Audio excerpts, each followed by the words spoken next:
Hi guys, I'm back with chapter 11 of The Unicorn in the Barn. The next day, Allegra was in the barn when I got there. She was already combing out the unicorn's mane, even though grooming was my job. Moon Pearl snorted, and I saw how glad she was to see me. It didn't matter if Allegra was there too. Allegra looked over her shoulder, then moved over a bit to make room for me. I picked up the curry comb from the bucket and started brushing down Moon Pearl. Her hair was thicker now that her winter coat was coming in. That calm feeling settled into me as I worked. I heard about Butterfinger, about how you got Moon Pearl to heal her, Allegra said. So, I said with a shrug. I kept working. Moon Pearl's sides were bulging out more every day. It was getting harder to reach the middle of her belly with the brush. So I thought about doing that too, having the unicorn treat the patients. My mom works too hard. Even after the clinic is closed up for night, she stays up late writing reports. She won't hire more help because we never know when a special patient will show up. We've never gone on a vacation. I not even to visit my grandparents. I didn't say anything. We didn't go off on vacations either. We couldn't afford to. Although last summer Steve went to the beach for a week with his girlfriend's family. But I could see that the doctor couldn't leave even if there were patients in the ward. She might be able to get someone to look after Timothy. He was smart enough not to give anything away. But it could be bad if Prissy laid an egg around the wrong person and forget about anyone else taking care of a unicorn or a squonk. Maybe Georgie and I could take care of things for a couple of days, I offered. Maybe, but it's not just that. It costs a lot of money to buy this place, and my mom still has loans from vet school. She's always worried about money, especially since my dad disappeared. I don't think we could afford to pay you that. That surprised me. You got all those golden eggs.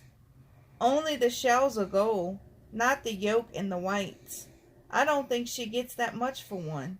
She has to be careful about selling gold that pure. She mostly sells it to jewelers. Besides, Percy doesn't lay eggs that often.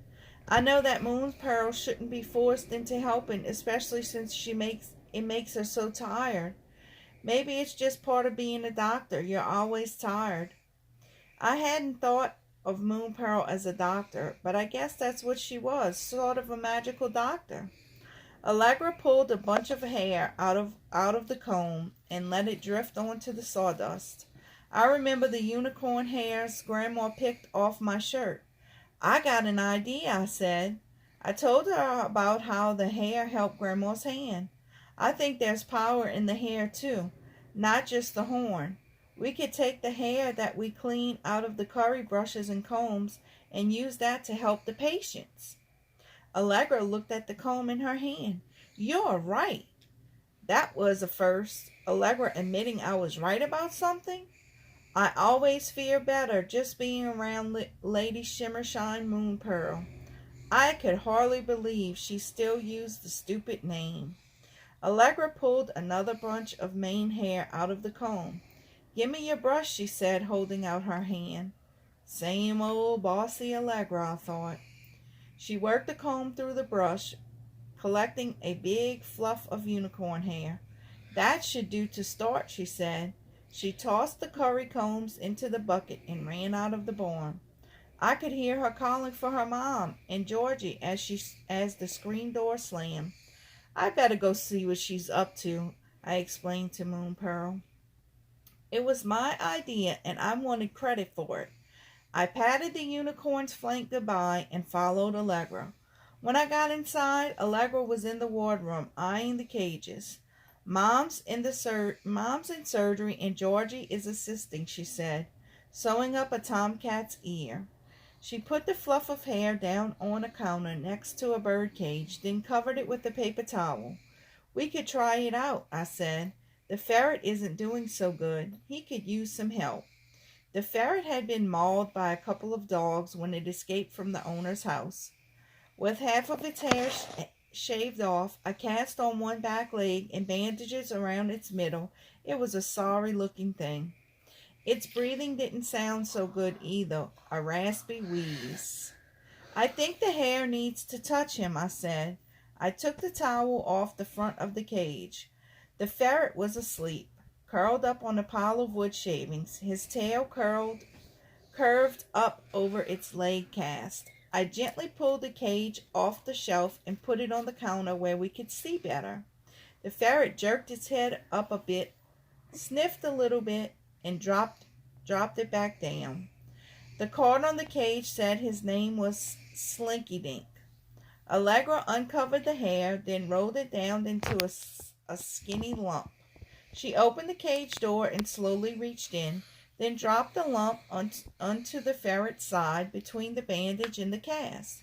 He twitched the lump, slid off onto the bedding. That won't do anything. We've got to get it back on, I said. I know that, Allegra snapped. The lump was behind the ferret on the opposite side of the cage door. I don't want to move him. I don't want to get bitten. She pulled a pair of latex gloves out of a drawer and put them on. She reached over the ferret, then stopped. I can't see it from this angle, she said. I could see, though. Her hand was close. Reach straight down, I said. Her fingers closed, but only got shavings. The ferret stirred and began breathing hard. She pulled her hand back out. The ferret is getting too stressed. It's not good for him, she said. Look, this is what they're doing.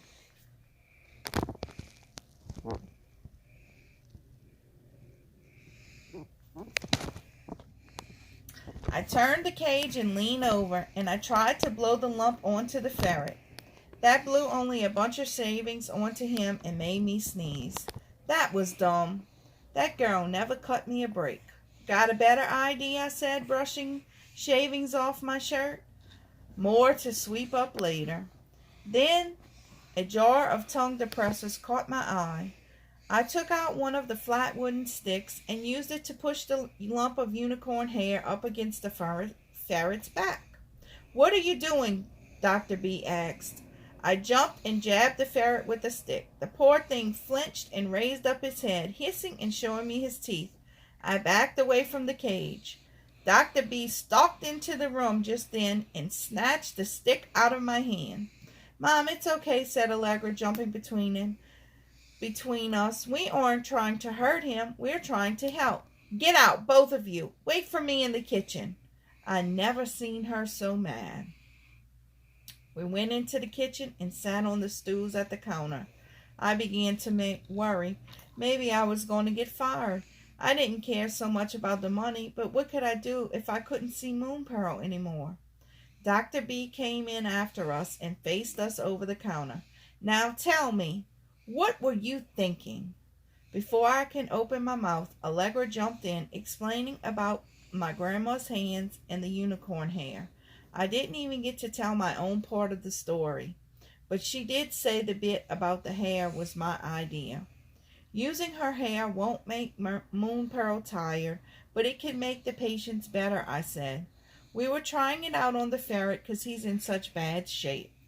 You should have come to me with this idea first. The patients are my responsibility, and I can't allow them to be experimented on, she said. What did she mean now? In school, experiments are good things. It's what you're supposed to do to find out stuff. Moon Pearl didn't need that hair anymore. What was the problem? Allegra looked puzzled too. But Mom, if it doesn't work, then it doesn't hurt anybody, she said. We don't know that. Also, you both know you aren't supposed to handle the patients without permission. There's so much I still don't know about these magical animals. What might be safe for them, what they might pass on to others. What if Moon Pearl has some kind of virus that could infect Stinky Dink? But Timothy goes everywhere, I said. He doesn't go into the clinic rooms. He also lived with the family. with other pets for a while before he came to us, Dr. B said. I hadn't thought about where Timothy was before. How do you know that? I asked. Georgie brought Timothy to us. She found him as a stray, and he lived with her and her pets for 2 years before he had his little visibility problem, Georgie said. She wasn't sure which was more shocking, that his middle was missing or that he talked. That's how she came to work with me and why we trust her with special patients. I was going to have to hear more about that story. I didn't talk to Georgie much, but I could probably get Timothy to tell me with the right treats. Still, the idea of using the unicorn hair has merit, the doctor said. Being around her definitely has calming effect. I felt it myself. And Prissy is much nicer since she's been sharing Moon Pearl's stall. Great, Allegra said. I'll go get more hair. She hopped off the stool.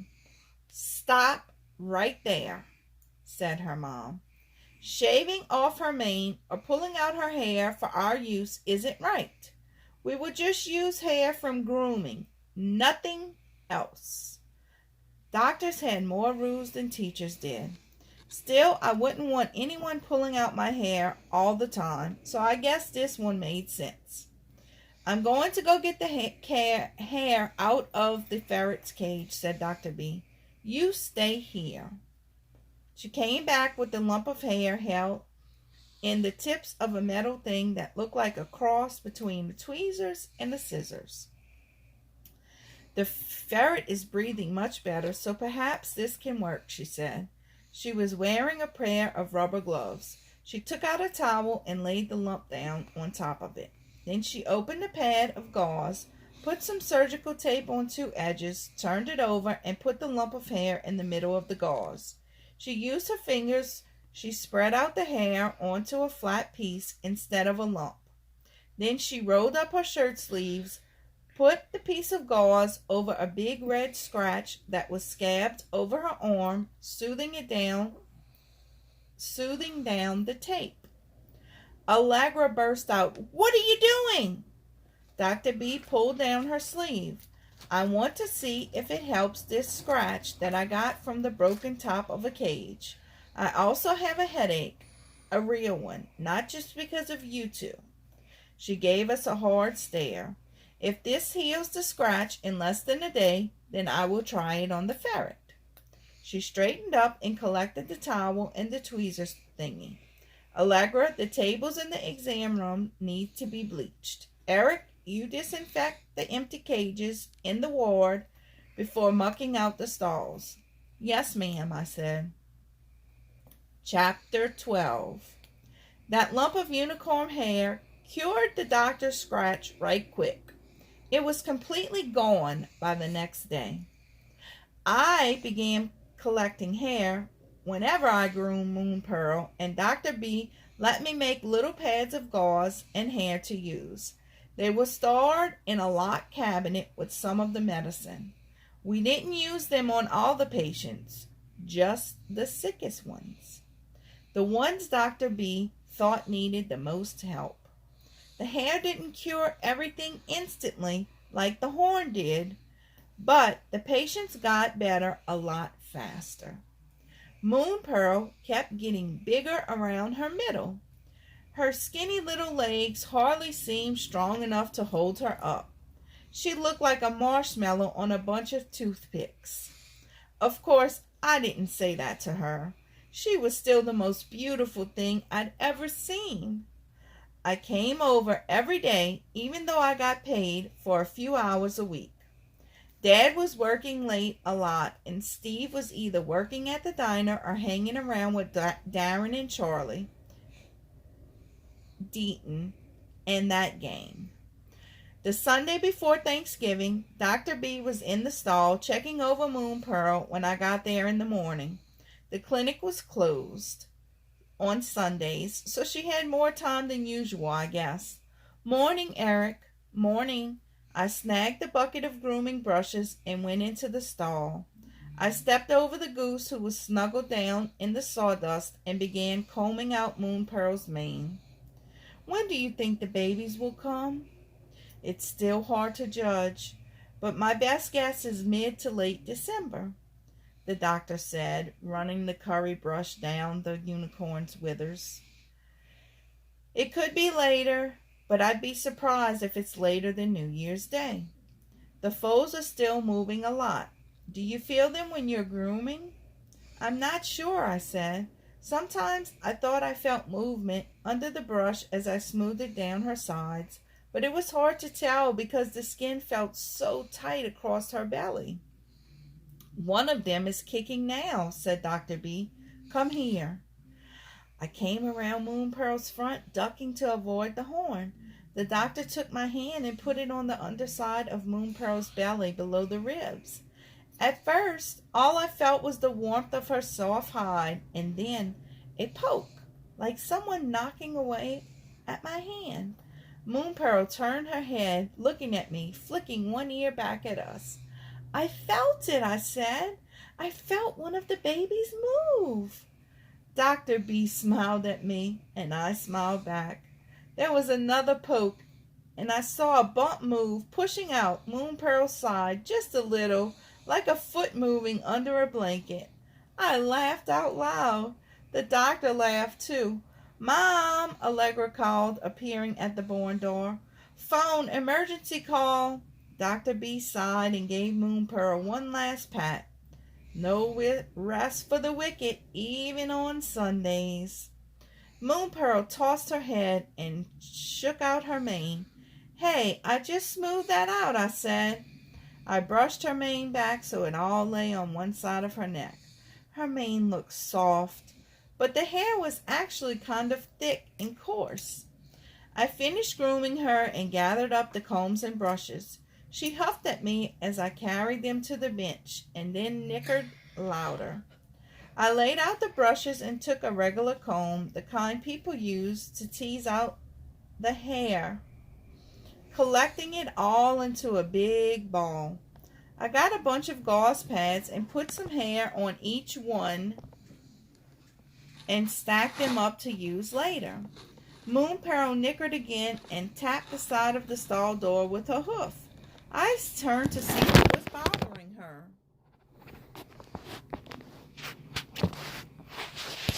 Sorry, guys.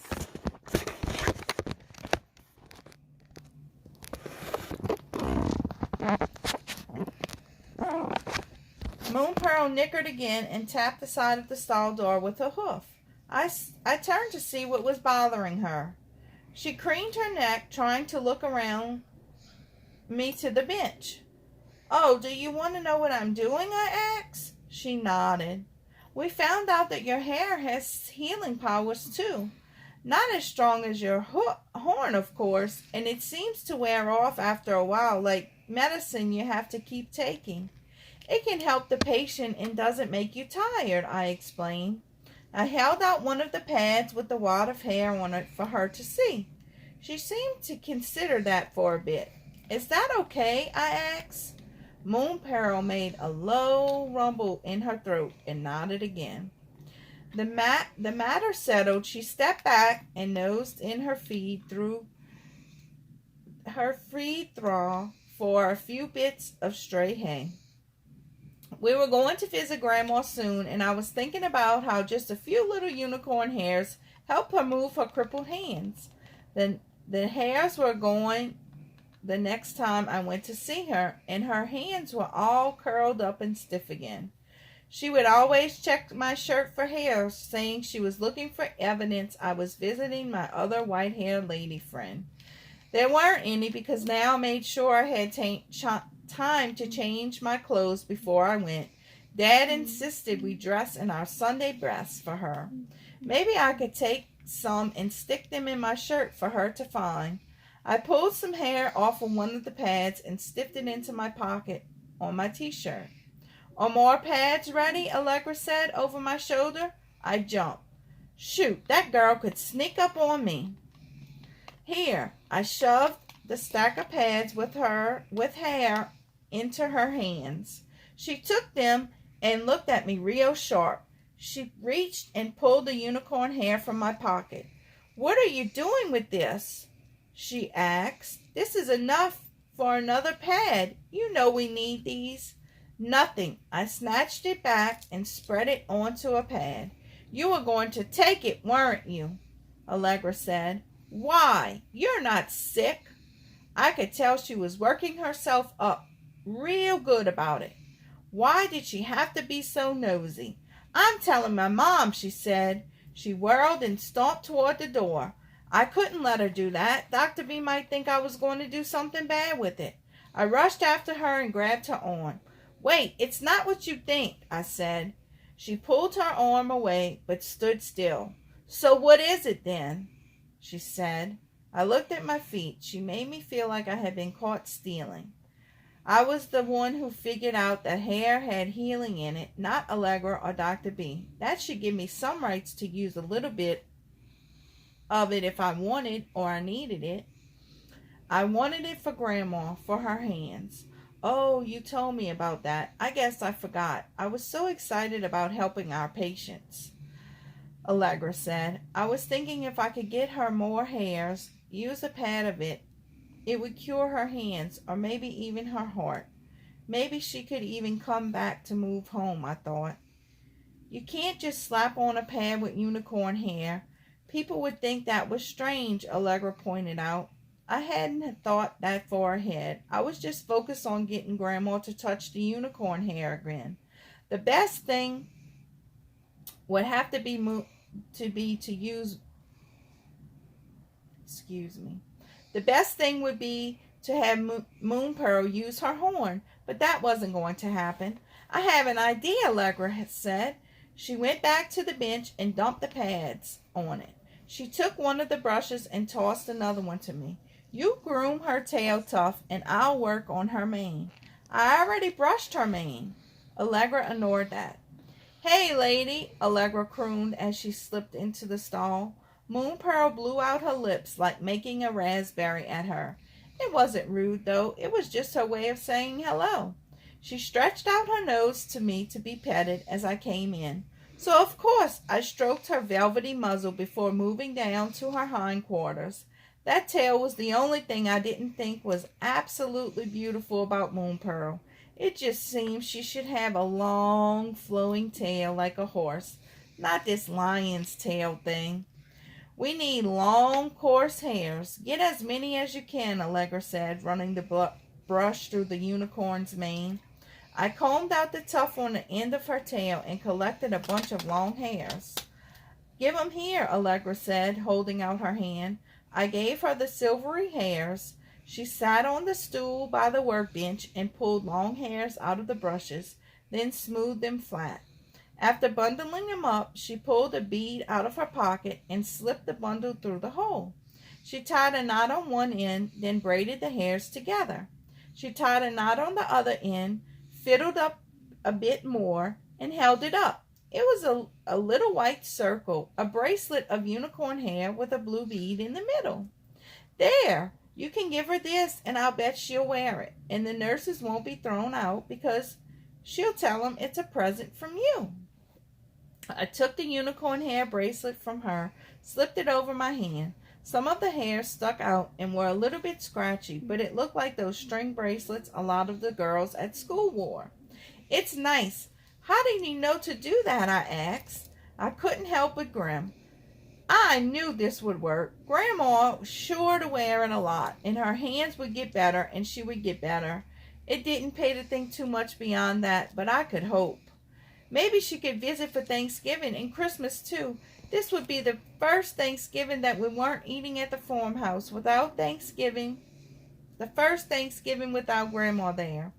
I wasn't sure what we were going to do. I almost forgot Allegra was standing there until she spoke. I made friendship bracelets all the time where we used to live, she said. I could barely hear her say, back when I used to have friends. I almost wanted to say I was her friend, but I didn't. Thanks, I said. Instead, it kind of meant the same thing. Back at my house, I wrapped the bracelet in a tissue and stuck it in a little box I kept a dead June bug in. I dumped the June bug out first. even though I knew Grandma would like the swirling colors on its green shell just like I did. I figured they wouldn't appreciate June bugs at the nursing home. I changed into Sunday clothes and went out on the front porch to wait for Dad and Steve. The little box was tucked safe in my back pocket. Dad came out and sat down next to me. He bumped my shoulder with his, and I bumped back. He finished a cigarette out of his jacket pocket and lit it with Papa's Zippo lighter. I liked the click it made when it flipped it closed. Dad blew a stream of smoke up into the air. The mintiness of the menthol didn't cover up the warm toastiness of the tobacco. I know cigarettes are all kind of bad for you, but I sure did like that smell. "Steve," Dad hollered, "get your rear in gear and get out here." He blew another stream and bumped my shoulder again. "That boy can take longer primping than your mother ever did." I perked up at that. Our mom died when I was 2, and I really don't remember her. Dad and Steve don't talk about her much, and I hadn't heard that detail about her before. Then Steve came clumping out, calling, "Shotgun!" "No fair. I was ready first," I cried, swiping at his leg as he went by. "You snooze, you lose. You gotta call it," said Steve as he strode around to the passenger side of the car. Dad grabbed me in a headlock and messed up my hair. I yelled, "Cut it out," but really I was too happy to care. At the nursing home, the usual crew was out front checking out all the visitors. The nurses at the desk waved as we went by. Grandma had her eyes closed when we first walked in. She looked even tinier than usual, with the covers pulled up and her skinny little arms straight out on top. Dad leaned over and kissed her, and her eyes popped open. "There's my boy," she said, in her raspy voice hardly above a whisper. We had missed last week on account of her hall was locked down because of the flu. They closed it off to keep the flu from spreading to other halls, but I don't know if it helped much. Grandma hadn't caught it, but she still didn't look so good. Steve clicked on the game. Football this time, the Panthers versus the Steelers. Soon he and Dad were ignoring us as usual. "How's my blue-eyed boy?" Grandma whispered. I sat on the bed next to her, my back to Steve and Dad. "I got something for you," I whispered. I pulled the little box out of my pocket. I held it out to her. "You open it for me," she said. I took the lid off and picked up the unicorn hair bracelet.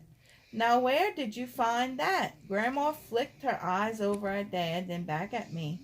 She held out her left hand, and I was just able to slide the bracelet over crumpled up fingers. "I didn't find it. It was made for you." "Was it now?" She held up her arm. The white bracelet hung from her skinny wrist. I held my breath, waiting for her fingers to move, to be healed. Slowly she reached her other hand up and bent one finger, brushed the white hair. "By your other white-haired lady friend?" Grandma asked. The bent finger hooked inside the circle, then gently pulled away, straightening as it went. The bracelet was working.